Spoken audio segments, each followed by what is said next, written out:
My parents secretly forged my signature to secure a $180,000 loan for my sister's wedding. When I showed up, I realized they had given me the wrong address, so I made sure the wedding got canceled. Hello, everyone. This is my first time posting here, and honestly, I'm feeling a little awkward about it. Sharing personal stuff online isn't really my thing, but I've been sitting on this for a while now, and it's been eating away at me. I figured maybe putting it out here could give me some perspective or advice. So here goes nothing. A few months ago, I, 32 female, got this unexpected call from my bank. I wasn't expecting any issues with my account, so I answered without a second thought. The guy on the other end started talking about a loan application, $180,000, to be exact, that had been approved in my name. For a second, I didn't even process what he was saying. I thought it had to be a scam or some kind of mix-up. I mean, $180,000? That's not pocket change. I asked him to repeat himself, trying to figure out what he meant. He explained that the loan had been approved 2 weeks earlier and that the funds had already been released. That's when my brain went into full panic mode. I told him there must be a mistake because I'd never applied for any loan, let alone one that big. He stayed calm and asked if I wanted to dispute it. Dispute it? I didn't even know what to say. How do you dispute something you didn't even know existed? I asked him to send over all the paperwork they had on file, thinking maybe someone had stolen my identity. He agreed and emailed me the documents right away. When the email came through, I sat there staring at my laptop for what felt like an eternity. My name was on every single page. My signature was at the bottom of each document. But here's the thing, it wasn't my signature. It looked close, like someone had tried to copy it, but I could tell right away it wasn't mine. At first I thought, who would do this? I don't have enemies, and I've never been careless with my personal information. Then I noticed something on the application that made my heart sink. My parents' address was listed under the secondary contact. I don't know how to explain it, but I just knew they were involved. It felt like all the air had been sucked out of the room. Now let me get this clear. My relationship with my parents has never been perfect. Growing up, I was always in the background. My younger sister, Madison, has always been the kind of person who could snap her fingers and have my parents jump into action. Money for a new hobby? Done. Extra time for some last-minute school project she forgot about? They dropped everything.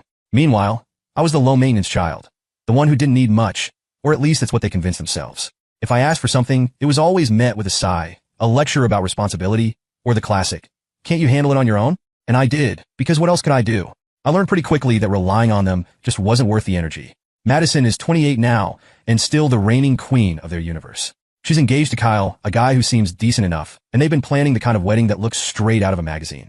I wouldn't know all the details, though, because I'm barely looped in. Madison and I don't have that close sibling bond you'd hope for. It's always been clear we're living in two different worlds. Hers, where everything is handed to her, and mine, where I have to work twice as hard to get half the recognition. Even now, she's spoiled, and I'm, well, the one they assume will figure it out no matter what. I didn't want to jump to conclusions, so I called my mom. I asked her straight up if she knew anything about a $180,000 loan in my name.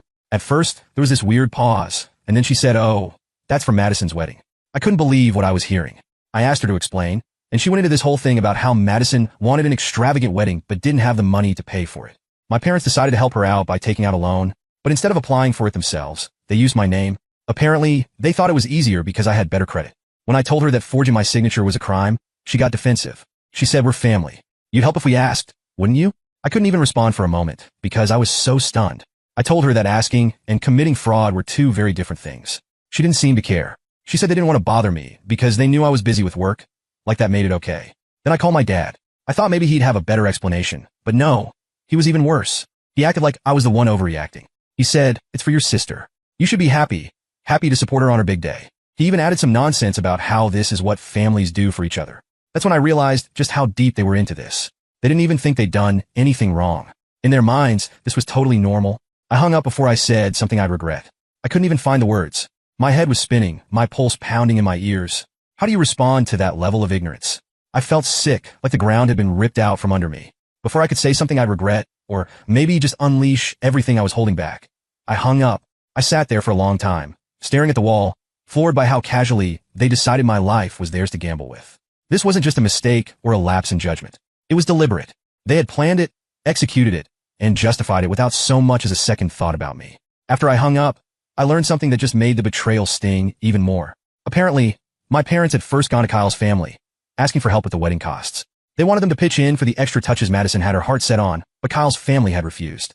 From what I heard, they'd agreed to pay for a portion of the basics, like the catering and the venue, but they set firm limits. They weren't willing to go beyond that, and made it clear that Madison and Kyle needed to live within their means. Instead of accepting that, my parents decided to take matters into their own hands. They didn't want to disappoint Madison, so they found another way to get the money. And that other way just so happened to involve my name and my credit. After that, I just sat there trying to process everything. I didn't even know where to start. My credit was now tied to this massive loan. And if my parents or Madison missed even one payment, I'd be the one responsible. Worse, the loan contract had all these terms about repayment.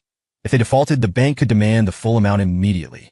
I hadn't agreed to any of this, but now my financial future was hanging by a thread. I didn't sleep much that night. I kept thinking about how my parents could do this to me. It wasn't just about the money. It was about the fact that they didn't even ask. They didn't think about how this would affect me.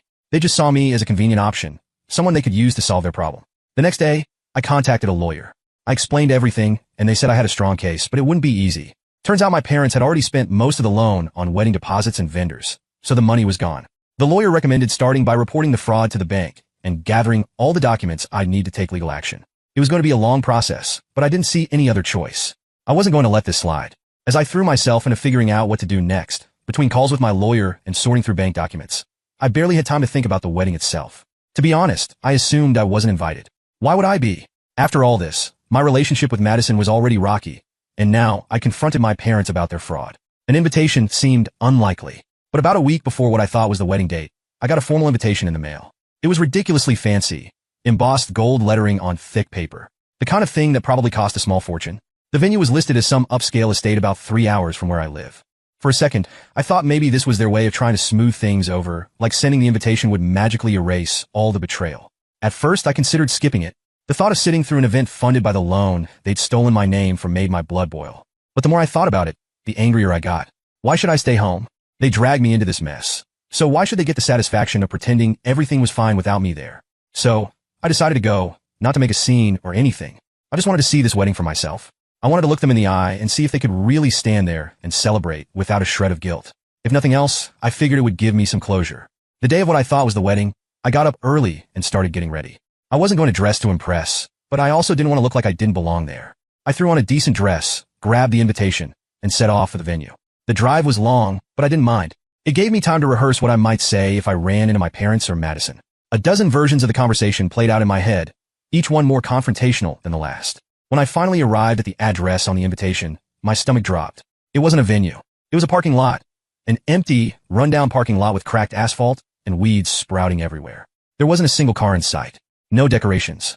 No signs of a wedding. Nothing. I double-checked the invitation, thinking maybe I'd made a mistake. But no, the address matched exactly. I sat in my car for a minute, staring at the empty lot, trying to make sense of it. Had the venue changed? Was the wedding postponed? If either was true, why didn't anyone tell me? I pulled out my phone and called my mom. She picked up after a few rings, sounding distracted. When I asked what was going on, she said, "Oh, didn't Madison tell you? The date got pushed back and we had to change the venue. A few days ago," she added, so casually, like it was no big deal. I asked her for the new address, and she hesitated before adding, "You know what? The ceremony's not happening yet. There's no point in you worrying about it." I was stunned. "So you just forgot to tell me?" I asked, trying to keep my voice steady. She brushed it off, saying something about being too busy with wedding preparations, and then hung up before I could respond. I sat there in that empty parking lot, staring at my phone, feeling like a fool. I thought about just going home, but something told me to call Madison. Maybe, just maybe, she'd have a better explanation. Maybe this was all some kind of miscommunication. When she picked up, I barely got a word out before she started laughing. Not just laughing, mocking me. "Oh, so you actually showed up? You didn't get the hint?" she said, her tone dripping with sarcasm. "You really thought you were welcome?" Her words hit me like a brick. I didn't even know how to respond. Before I could say anything, she hung up too. That was it. I was done. If I wasn't already furious about the loan, this pushed me over the edge. They didn't just steal my name for their fraud. They deliberately left me out, humiliated me, and then had the audacity to act like it was no big deal. When I got home, I threw the invitation in the trash and sat down to write everything out. I started listing every conversation, every interaction, every detail I could remember. My lawyer had told me to document everything, and now I understood why. This wasn't just about money. It was about setting boundaries. If they could do this to me once, they could do it again. I needed to protect myself. By the end of the day, I had a clear plan. I was going to keep fighting this. They'd made their choice, and now I was going to make mine. No more second chances. No more excuses. It was time to hold them accountable for everything they'd done. The day after the fake wedding invitation debacle, I contacted my lawyer again. I was done playing nice. The loan fraud was one thing, but deliberately misleading me and making me drive 3 hours to a dead-end address. That was a whole new level of disrespect. It was clear they didn't see me as a person with feelings or a future. I was just a tool for them to use. I also called the bank again to explain the situation in detail and asked for any additional records related to the loan. My parents weren't happy when they found out I'd hired a lawyer. My mom called me first, crying about how I was tearing the family apart. She kept saying things like, "We're your parents, we raised you. How could you do this to us?" It was laughable, honestly. They just forged my signature and ruined my trust, and now I was the one being painted as the bad guy. I stayed calm and told her, this isn't about hurting anyone. It's about protecting myself. She didn't care. She just kept talking about how I was blowing things out of proportion and how family should stick together. I told her, if family is so important, maybe you should have thought about that before committing fraud. That shut her up for a moment, but it didn't last. My dad called me right after, and he was much angrier. He started yelling about how I was being rude and how Madison deserved the wedding of her dreams. He said something like, you're her sister. It's your duty to help her. I told him, helping someone doesn't mean sacrificing your future for them, especially when you're not even asked. The calls didn't stop there. Over the next few days, I heard from cousins, aunts, and even a few family friends. Apparently, my parents had started spreading the word that I was suing them out of greed. No one seemed to care about the fact that they'd forged my signature and put me at financial risk. All they saw was the headline, Daughter Sues Parents. I started getting texts like, aren't they your parents? Can't you just work it out? Or family should come first, no matter what? It was exhausting. Everyone had an opinion, but no one wanted to hear mine. Meanwhile, Madison stayed silent. She didn't reach out, didn't call, didn't text, nothing. Part of me wondered if she felt guilty. After all, she was the one who benefited the most from all this. But another part of me doubted she even cared. Madison had always been good at letting our parents fight her battles for her. She'd sit back, play the victim, and let them clean up the mess. As all this was happening, the legal process started to move forward. My lawyer filed a formal fraud report with the bank, and they launched their own investigation. The bank was surprisingly cooperative, probably because they didn't want to be held liable for approving a fraudulent loan. They assured me that as long as I continued to dispute the loan and provided evidence, I wouldn't be responsible for the debt. That was a relief, but it wasn't the end of the road. My lawyer explained that we'd need to pursue the matter in civil court to make sure my parents couldn't pull anything like this again. Fraud cases are messy, and the fact that this was within the family made it even more complicated. But I wasn't backing down. As the investigation unfolded, more details came to light. My parents had falsified financial records to make the loan application look more convincing. They exaggerated their income and listed assets they didn't even own. It was shocking to see how far they were willing to go. This wasn't just a moment of poor judgment. They planned this. The bank flagged the loan as fraudulent and froze the account the money had been deposited into. My lawyer said this would make it harder for my parents to access the remaining funds, but it also meant the vendors and deposits for the wedding were likely in limbo. That didn't bother me. If they wanted to play games, they could deal with the fallout. Around this time, I started hearing whispers that Madison's wedding might be in trouble. Some family members mentioned that vendors were pulling out or refusing to provide services until payments were sorted. It was ironic, really.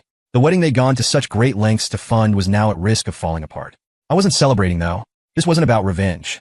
It was about protecting myself and making sure they understood that what they did was unacceptable. If the wedding suffered because of their choices, that was on them, not me. One of the hardest parts of this whole ordeal was the isolation. My parents' smear campaign had worked, at least within the family. People who I thought would have my back were suddenly distant or outright hostile.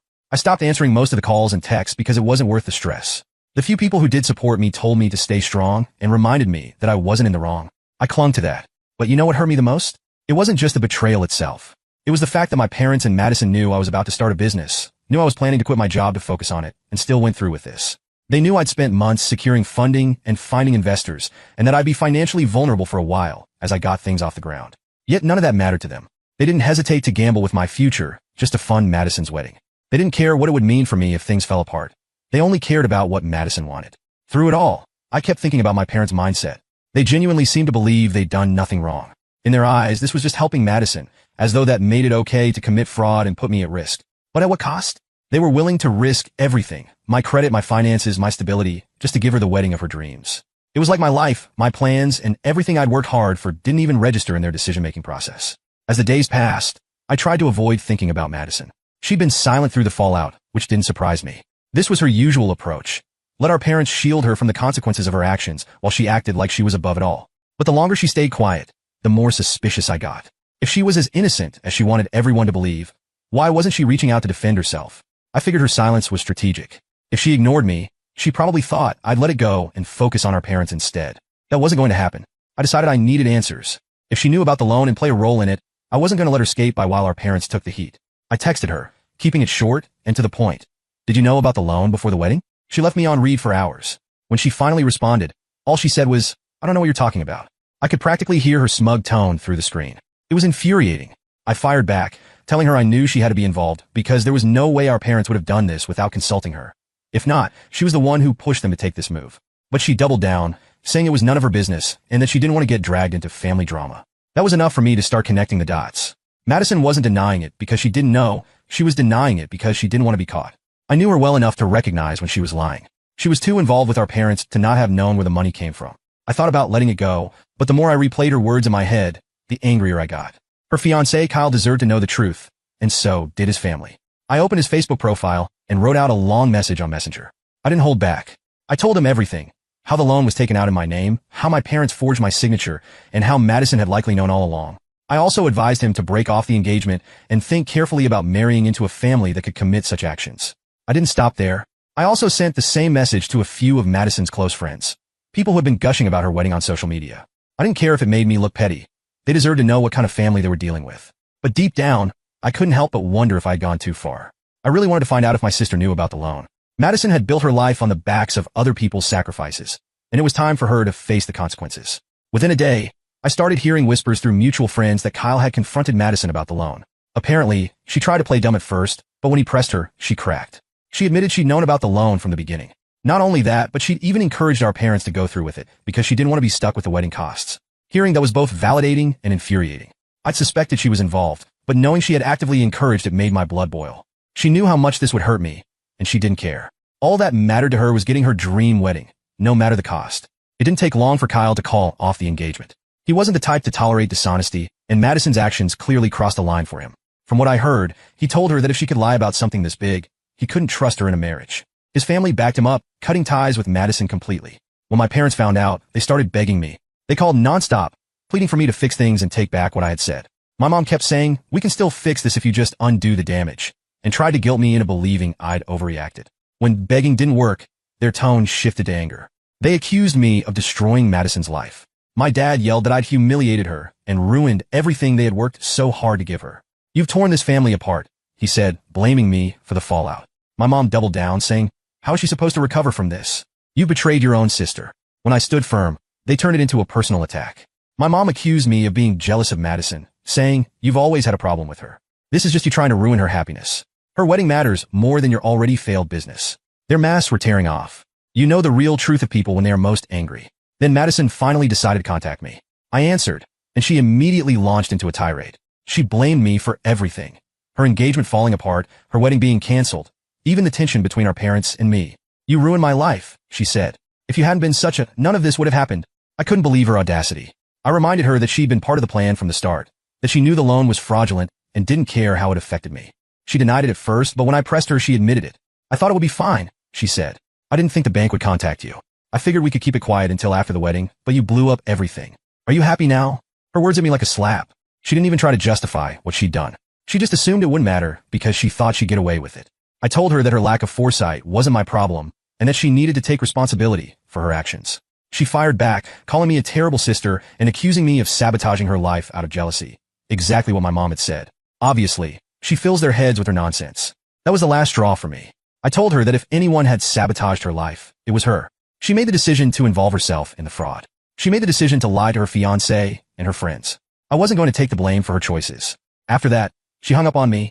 I haven't heard from her since. In the days that followed, Madison moved out of her apartment and in with a friend. From what I've gathered, her life has been a mess ever since Kyle left her.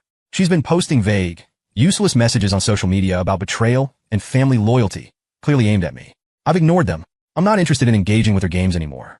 After Madison's meltdown, things went quiet. Too quiet, honestly. For weeks, I didn't hear a word from her or my parents. The silence wasn't comforting, though. It felt like the calm before a storm. My lawyer had warned me that things might escalate as the bank's fraud investigation progressed, so I stayed prepared. Every text, email, and document was neatly saved and ready to go. One afternoon, my lawyer called with an update. The bank's investigation had confirmed everything on my end. The forged signature, the fabricated income documents, the unauthorized loan application. They assured me that I wouldn't be held responsible for any payments. That was a huge relief. At least I didn't have to worry about my credit being tanked any further. But my parents weren't off the hook. The bank had flagged their actions as fraud and reported it to the authorities. The legal system doesn't take lightly to forge documents and $180,000 disappearing into thin air. My lawyer explained that while the bank was pursuing criminal charges, I still had the option to file a civil suit against my parents. It wouldn't just be about the money. It would be about holding them accountable for what they did. A few days later, I got a call from my dad. It wasn't his usual angry, defensive tone. Instead, he sounded tired. "We need to talk," he said. I agreed.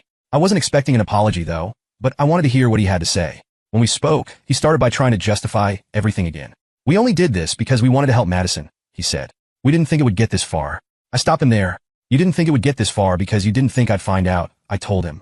That's not an excuse. He sighed and told me they'd talk to a lawyer of their own. They wanted to settle. If I agreed to drop the civil suit, they'd pay me a lump sum of money as compensation for the damage they'd caused. He didn't give me a number right away, but he said it would be substantial. I didn't respond immediately. On one hand, a settlement could resolve things quickly and give me the resources to rebuild. On the other hand, it felt like letting them off easy. They betrayed me in such a deep, deliberate way, and part of me wanted to see them face the full consequences. But I knew dragging this out in court would take time, money, and emotional energy I wasn't sure I had. My lawyer and I went over the offer in detail once they formally submitted it. It was a significant amount, enough to cover the damage to my finances and help me jumpstart my plans for a business. But it wasn't just about the money. Accepting the settlement meant I'd have to agree not to pursue any further legal action against them. It was a clean break legally speaking, but it didn't feel clean emotionally. I spent days weighing my options. I thought about all the plans I put on hold because of this mess. Starting a business had been my dream for years, but the loan and the potential legal battle had derailed everything. The settlement money would allow me to finally focus on building something for myself, free from the financial stress my parents had caused. At the same time, I felt conflicted. Would accepting the settlement send the wrong message? Would it make my parents think I'd forgiven them? The betrayal was still fresh, and I didn't want them to believe that money could erase what they'd done. But my lawyer reminded me that this wasn't about forgiveness. It was about practical solutions. The settlement wasn't a favor. It was restitution for the damage they'd caused. As the deadline to accept the offer approached, I decided to meet with my Aunt Clara. She'd been one of the few family members who hadn't taken sides during all this. She wasn't trying to guilt me into backing down or blaming me for standing up for myself. Instead, she just listened. We met at a small coffee shop near her house. I told her everything, how I felt torn between wanting to hold my parents accountable and wanting to move on with my life. She said, sometimes holding people accountable doesn't mean dragging them through the mud. It just means making sure they know their actions have consequences. Her words stuck with me. This wasn't about revenge. It was about making sure my parents couldn't take advantage of me or anyone else ever again. With that in mind, I agreed to the settlement. The paperwork was finalized a few weeks later. My parents paid the agreed amount, and I dropped the civil suit. It wasn't an easy decision, but it felt like the right one. The money gave me the freedom to start focusing on my future, and the legal agreement ensured they couldn't pull something like this again. But even with the settlement in place, things weren't magically fixed. My relationship with my parents was beyond repair. They made their choices, and I'd made mine. We were still technically family, but it didn't feel that way anymore. The trust was gone, and I didn't see a path to rebuilding it. The settlement also didn't erase the lingering tension with the rest of the family. Some relatives were supportive, telling me I'd done the right thing, while others accused me of being too harsh. I stopped engaging with those who wanted to lecture me about family loyalty. I'd had enough of that guilt-tripping nonsense to last a lifetime. As for Madison, she stayed out of the settlement entirely. I don't know if it was because she didn't care or because our parents told her to back off. Either way, I wasn't interested in hearing from her. She'd made her choices, and I had no intention of letting her back into my life. In the end, I came to terms with something that was hard to accept. I couldn't change what my parents or Madison had done, but I could control how I chose to move forward. Letting go didn't mean forgiving them or pretending their betrayal didn't hurt. It meant refusing to let their choices define me anymore. They'd made their decisions, and now it was up to me to reclaim my life.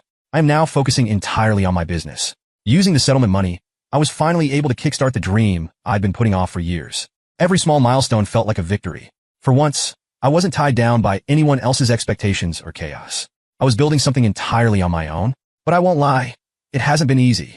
Some days, the anger and hurt still creep in, and I catch myself replaying everything in my head. I think about how much they took from me, how easily they dismissed my plans and dreams as if they didn't matter. And yet, those moments are becoming fewer and farther between. Every time I hit a new milestone or take another step forward, I remind myself how far I've come. I'm no longer trapped by their expectations or weighed down by their betrayal. I'm finally living life on my own terms. As for my parents and Madison, I've stopped looking for closure from them. I know now that they'll probably never see what they did as wrong, and that's something I have to live with. It's not my job to fix them, and it's definitely not my job to carry the consequences of their decisions. They've shown me who they are, and I've chosen to move on without them. For the first time, I feel free. Free to make my own choices, free to pursue the future I've always wanted, and free to live without constantly seeking their approval. If you made it this far, thanks for sticking with me. Life throws some wild stuff at us, but if there's one thing I've learned, it's that you can take back control, even after the people you trust the most let you down. One step at a time, I'm proving to myself that I'm stronger than the circumstances they put me in, and that's a victory no one can take away.